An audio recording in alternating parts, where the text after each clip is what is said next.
Hello, and welcome to Tales and Tales, a summer reading program brought to you by the Alabama Public Library Service and the Hale County Library. My name is Ian Crawford, and today it's my pleasure to read one of my all-time favorite poems, something from an Arthurian tale. Here we have The Lady of Shalott by Alfred Lord Tennyson.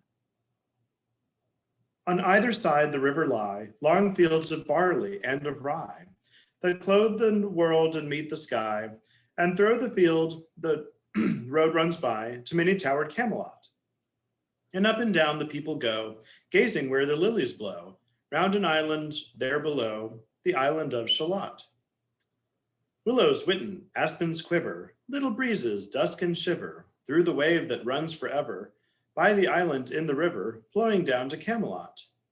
4 gray walls and 4 gray towers overlook a space of flowers, in the silent isle embowers the Lady of Shalott. By the margin, willow veiled, slide the heavy barges trailed, by slow horses and unhailed, the shallop fitteth, silken sailed, skimming down to Camelot. But who hath seen her wave her hand, or at the casement seen her stand? Or is she known in all the land, the Lady of Shalott? Only reapers, reaping early, in among the bearded barley, hear a song that echoes cheerily, from the river winding clearly, down to towered Camelot. And by the moon the reaper weary, piling sheaves in uplands airy, listening whispers, 'tis the fairy, Lady of Shalott. There she weaves by night and day, a magic web in colors gay. She has heard a whisper say, a curse is on her if she stay, to look down to Camelot. She knows not what the curse may be, and so she weaveth steadily, and little other care hath she, the Lady of Shalott. And moving through a mirror clear that hangs before her all the year, shadows of the world appear. There she sees the highway near, winding down to Camelot. There the eddy river whirls, and there the surly village churls, and on red cloaks of market girls pass onward from Shalott. Sometimes a troop of damsels glad, an abbot on an ambling pad, sometimes a curly shepherd lad, or long-haired page in crimson clad, goes by to towered Camelot. And sometimes through the mirror blue, the knights come riding 2 and 2. She hath no loyal knight and true, the Lady of Shalott. But in her web she still delights, to weave the mirror's magic sights, for often through the silent nights, a funeral with plumes and lights, and music went to Camelot. Came 2 young lovers, or when the mood was overhead, came 2 young lovers lately wed. I am half sick of shadows, said the Lady of Shalott. A bough shot from her bower eaves, he rode between the barley sheaves. The sun came dazzling through the leaves, and flamed upon the brazen greaves of bold Sir Lancelot. A red-crossed knight forever kneeled to the lady in his shield, that sparkled on the yellow field beside remote Shalott. The gemmy bridle glittered free, like some branch of stars we see, hung in the golden galaxy. The bridle bells rang merrily, as he rode down to Camelot. And from this blazoned baldric slung, a mighty silver bugle hung, and as he rode his armor rung, beside remote Shalott. In all the blue unclouded weather, thick jeweled shone the saddle leather, the helmet and the helmet feather, burns like one burning flame together, as he rode down to Camelot. As often through the purple night, below the starry clusters bright, some bearded meteor trailing light, moves over still Shalott.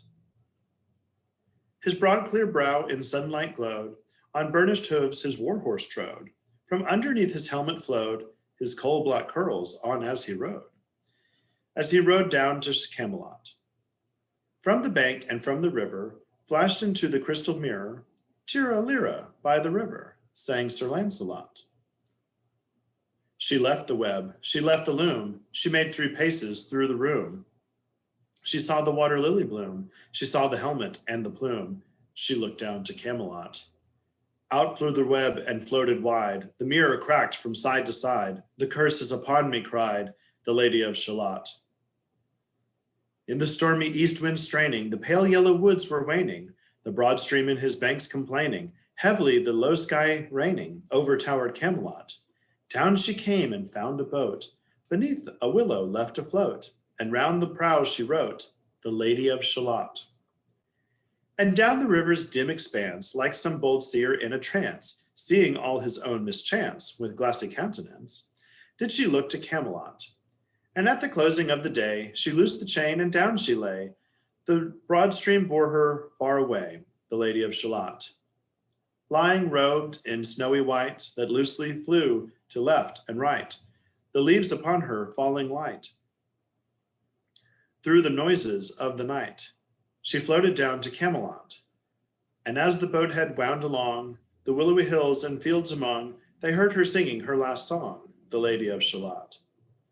They heard a carol, mournful, holy, chanted loudly, chanted lowly, till her blood was frozen slowly, and her eyes were darkened wholly, turned to towered Camelot. For ere she reached upon the tide, the first house by the waterside, singing in her song she died, the Lady of Shalott. Under tower and balcony, by garden wall and gallery, a gleaming shape she floated by, dead pale between the houses high, silent into Camelot. Out upon the wharfs they came, knight and burgher, lord and dame, and round the prow they read her name, the Lady of Shalott. Who is this, and what is here? And in the lighted palace near died the sound of royal cheer, and they crossed themselves for fear, all the knights of Camelot. But Lancelot mused a little space. He said, "She has a lovely face. God in his mercy lend her grace, the Lady of Shalott."